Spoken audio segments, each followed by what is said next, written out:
salade de pommes de terre au gésier avec pignon de pain en entrée, et puis après une lasagne maison, ou alors une quiche aux légumes maison avec de la salade, et en dessert une assiette gourmande, un café gourmand. Voilà, et le tout pour 6 €. Un menu à 6 euros. Voilà le remède à la crise imaginé par ce restaurant situé tout près de la place Saint-Bac à Angers. 2 fois par semaine, il propose un menu comprenant un plat et un dessert ou une entrée et un plat. De quoi redonner l'appétit aux clients. Je trouve que c'est une bonne formule au temps de crise, ça lui fait de la pub et en plus pour nous c'est super. Vous prenez un sandwich et une bouteille d'eau, c'est 5 €. Donc là ça permet d'avoir au moins un repas équilibré. Puis ça nous permet de consommer à côté parce qu'avec un repas à 6 €, on peut se dire qu'on prend une petite bière et c'est ce qu'on fait d'ailleurs. Plutôt que de subir la crise, Tristan le gérant a choisi de s'en servir. Il propose un menu à prix coûtant, il ne gagne donc pas d'argent. C'est pas un menu au rabais, c'est-à-dire que si vous venez le lendemain, les produits utilisés ou les quantités seront les mêmes, sauf que ce jour-là, je décide de sacrifier ma marge. Pour lui, cette formule à 6 euros, c'est surtout une façon de relancer la fréquentation de son restaurant. C'est pour créer une dynamique, faire que les personnes qui vont venir lors de ces menus cruise puissent avoir envie de revenir en temps normal, le week-end, ou se faire plaisir en couple, ou se faire plaisir avec des amis. Utiliser la crise comme coup de pub, avoir le restaurant plein de Tristan, la recette semble fonctionner. Merci. La formule à prix cassé, c'est tous les mardis et jeudis jusqu'aux vacances d'été.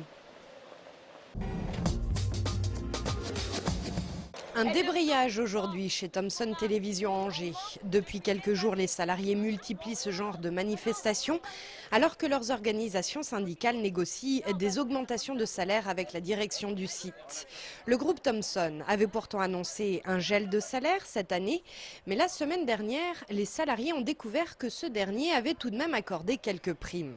Donc suite à ça, les salariés se sont révoltés. C'est venu spontanément d'eux-mêmes et donc les salariés demandent maintenant une augmentation de salaire et les revendications sont de 50 € net.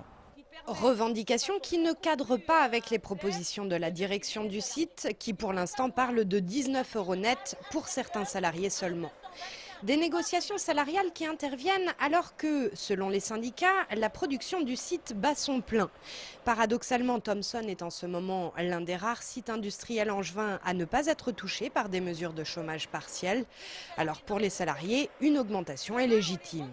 On ne peut pas demander à des salariés de travailler, de demander pour certains à faire des heures supplémentaires, travailler même voire des dimanches matins, enfin bon, des choses pas possibles, jour et nuit, et ne rien donner en retour en disant « merci, vous avez travaillé, ça suffit ». Demain matin à 11 h, un nouveau rendez-vous est prévu avec la direction de Thomson. Les salariés sont prêts à débrayer. Les chauffeurs de bus à la retraite de la Cotra n'auront finalement pas à reprendre du service. La direction de Keolis, qui gère le réseau de transport en commun, avait annoncé il y a une dizaine de jours qu'elle envisageait d'utiliser cette solution pour permettre à ses conducteurs de prendre leurs jours de congé et de repos qui s'accumulent. Et les syndicats s'en étaient émus. Finalement, hier, lors d'un comité d'entreprise, direction et partenaires sociaux ont décidé de prendre d'autres mesures pour solder les comptes. Malgré les annonces de François Fillon, hier censé calmer la colère des enseignants-chercheurs, ces derniers ont tout de même manifesté, notamment à Angers aujourd'hui, devant la préfecture. Si la réforme semble être révisée sur certains points, comme sur le statut des enseignants-chercheurs, certaines mesures, comme la masterisation qui concerne les futurs professeurs, ne sont pas du tout évoquées.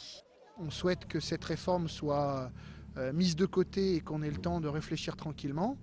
En théorie, le gouvernement n'a rien dit, elle est supposée s'appliquer en septembre, alors que 85% des universités refusent de la mettre en œuvre. Un peu plus tard, une centaine d'étudiants ont rejoint les enseignants. Certains se destinent à la carrière de professeurs des écoles et craignent cette réforme. Je suis entrée au mois de septembre, on nous disait encore qu'on allait rentrer à l'UFM. Ensuite, vraiment la question sociale des étudiants, puisqu'on ne sera plus rémunéré en deuxième année de master alors qu'on l'était en deuxième année d'UFM. Et aussi un grand manque de stages. La professionnalisation, c'est quand même très important pour nous et on a besoin de ça, je pense, pour devenir professeur des écoles. Plus tard, enseignants, chercheurs et étudiants ont défilé dans les rues d'Angers. Prochain rendez-vous ce week-end, la coordination des étudiants de France, qui rassemble les anti-réformes, se réunira à Angers. C'est un camion un peu particulier qui s'est installé mercredi dans la cour du lycée Chevrollier à Angers. À son bord, un brigadier de la police nationale venu sensibiliser les jeunes sur le thème des drogues. Alors on est comment sous l'effet d'une drogue? Shooté, euphorique, des fois nerveux, des fois agressif. L'objectif, rétablir certaines idées reçues entre par exemple les drogues licites et illicites et surtout amener ces lycéens à réfléchir sur leur propre conduite. C'était intéressant, ça pouvait faire réfléchir les jeunes par rapport au problème de la drogue et puis des dangers de l'alcool. Je dis pas que je bois pas non plus, quoi. Mais... Est-ce que ça va changer ton comportement alors? Un petit peu. Principale drogue pointée du doigt, le cannabis et l'alcool. Un cocktail explosif puisqu'il multiplie par 15 le risque d'accident sur la route. L'autre tendance, c'est la consommation des drogues de plus en plus jeunes. La première cigarette, c'est 12 ans. L'expérimentation du cannabis, c'est 14. La première ivresse, c'est 12 ans aussi, 12-13 ans. Donc tout ça rajeunit et tout ça est vraiment très inquiétant. Après le lycée Chevrollier, le camion prendra la direction du collège Saint-Charles. En tout, ce sont 20 000 jeunes qui seront sensibilisés partout en France.